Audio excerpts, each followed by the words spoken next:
कोई व्यक्ति दूसरे का अपमान क्यों करता है? क्या आपने कभी विचार किया है? वैसे तो हम भी बिना कारण बहुतों का अपमान करते हैं। हमारा अपना अपमान भी बहुत बार होता है।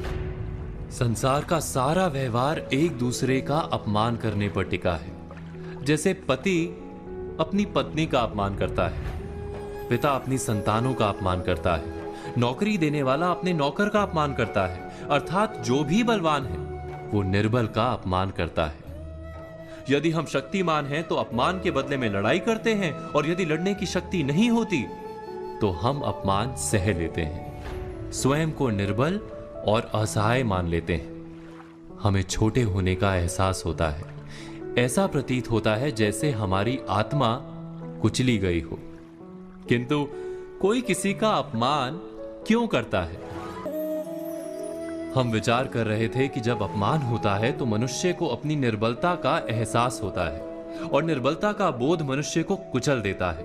वो अधिक से अधिक निर्बल बन जाता है, अत्याचार सहने की आदत सी पड़ जाती है, आत्मविश्वास का नाश हो जाता है। और जब आत्मविश्वास नहीं होता तो मनुष्य शराब और जुए जैसे व्यसनों में सुख ढूंढता है, मन से रोगी बन जाता है। आखिर किसी भी मनुष्य की ऐसी दुर्गति कोई क्यों करता है? अपमान करने वाला वास्तव में क्या सिद्ध करना चाहता है? कभी गहराई से विचार किया है? हम विचार कर रहे थे कि कोई भी मनुष्य किसी का अपमान क्यों करता है।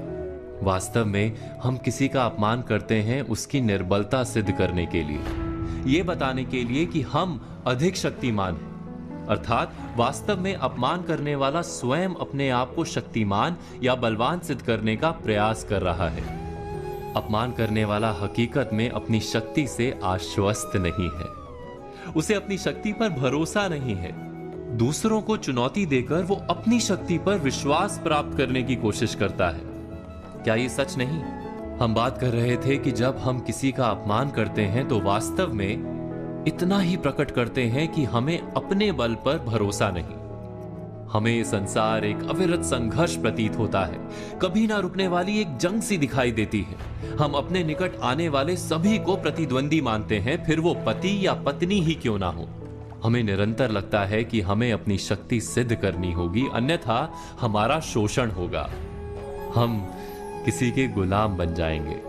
किंतु क्या हमने कभी विचार किया है कि दूसरों को प्रतिद्वंदी अर्थात दुश्मन मानने के बदले कलीग मान लें, हमारी सहायता करने वाले सहयोगी मान लें, अर्थात दूसरे व्यक्ति को प्रेम करें तो उसका अपमान करना आवश्यक ही नहीं होगा।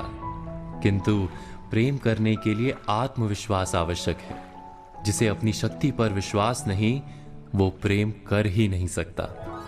अर्थात जिसका हृदय आत्मविश्वास से भरा होता है, ना वो अपमान करता है, ना अपमान को स्वीकार करता है।